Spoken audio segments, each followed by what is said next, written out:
और ऐसे में अब मैं आपके पास आ रही हूँ कुलदीप जी। मैं पहला सवाल आपसे ही समझना चाह रही हूँ, आप किस तरह से देखते हैं कल सुप्रीम कोर्ट के इस मामले में इतनी अहम टिप्पणी करना राज्यपाल को लेकर, उनकी कार्रवाई को लेकर, तो फिर क्यों विपक्ष गलत है? विपक्ष सही तो कह रहा है कि राजनीतिक इस्तेमाल ही तो होता आ रहा है ना राज्यपाल का। देखिए, जो पंजाब में हुआ और दिल्ली में हुआ, आपने कोशिश की कि वो सारे देश में दूसरी चीजें जो हो रही हैं उसके साथ रिलेट करने की, लेकिन मैं इसको बिल्कुल अलग मानता हूं। क्योंकि पंजाब में और दिल्ली में जो कुछ हो रहा है वो दिल्ली मॉडल ही है केजरीवाल जी का। और केजरीवाल जी ने अपनी राजनीति चमकाने के लिए सिर्फ एक ही काम किया है कि माननीय राज्यपाल जी को चैलेंज करो, हर जगह पे गैर संवैधानिक काम करो और वो कोर्ट में जाए और हमें कोई काम करने की जरूरत ना पड़े। और पंजाब में रिपीट हुआ। और जो सेशन था जो 3 मार्च का, जिसके ऊपर ये सारा विवाद खड़ा हुआ है, और उसके ऊपर अभी ऑब्जर्वेशंस आई हैं सुप्रीम कोर्ट की, कोई फैसले या दूसरी चीजें तो आनी बाकी हैं। तो उसके जो भी चीजें सारी अभी तक सामने आई हैं, ठीक है, वो माननीय राज्यपाल जी का टिप्पणी हुई है, दूसरी चीजें हुई है। हम लोग कोई माननीय राज्यपाल जी के प्रवक्ता नहीं है। मैं पार्टी का ऑपोजिशन जो हमारी पंजाब में है बीजेपी, उसका प्रवक्ता हूं। उनका अपना एक लीगल सेल है, उनका माननीय राज्यपाल जी का अपना एक सिस्टम है, वो उन्होंने जवाब देने हैं। लेकिन बीइंग ऑपोजिशन पार्टी इन पंजाब, हम लोग ये देखते हैं कि जो सरकार है वो काम करने, उसको एक ढंग मिला कि काम करने की जरूरत नहीं, हमें तो बाहरली स्टेटों में दौड़ना भागना है, अपनी पार्टी को प्रमोट करना है।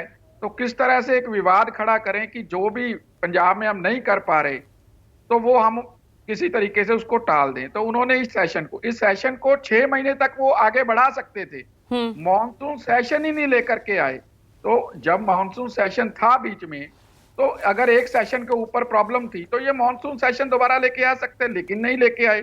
7 महीने बाद एक्सटेंशन जो है 2 दिन की फिर बुला ली। वो भी जब फैसला आएगा आप सबके सामने पता चल जाएगा, वो गैर संवैधानिक है। हम संविधान की बात करते हैं, जब उसमें एक्ट में लिखा हुआ है कि आप 6 महीने तक बढ़ा सकते हो एक सेशन को। पहले तो उसी सेशन के ऊपर क्वेश्चन मार्क था। नहीं तो फिर बिल क्यों पेंडिंग रखे अपने पास?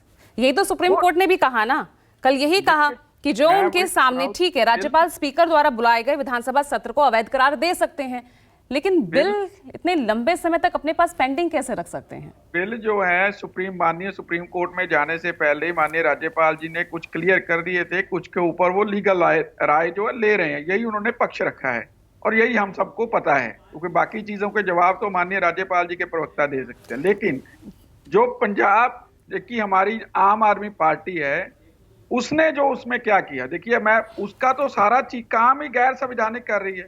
जो सेशन को वो 6 महीने बढ़ा सकती थी, उसको वो 7 महीने तक लेकर के, 7वें महीने तो खत्म हो गया वो काम। वो जब आगे आएगा तो आप सबको पता चल जाएगा कि वो गैर संवैधानिक है। भाई, कैसे लेके जा सकते हो? तो इसको दूसरी चीजों से हम रिलेट नहीं कर सकते। ये केजरीवाल नहीं, मैं तो इसी मामले को लेकर बात कर रही हूँ ना। अनिश्चित काल के लिए किसी बिल को कैसे रोक सकते हैं? अगर आपके लिए वो बिल ठीक नहीं है तो आप संशोधन के लिए वापस भेजिए।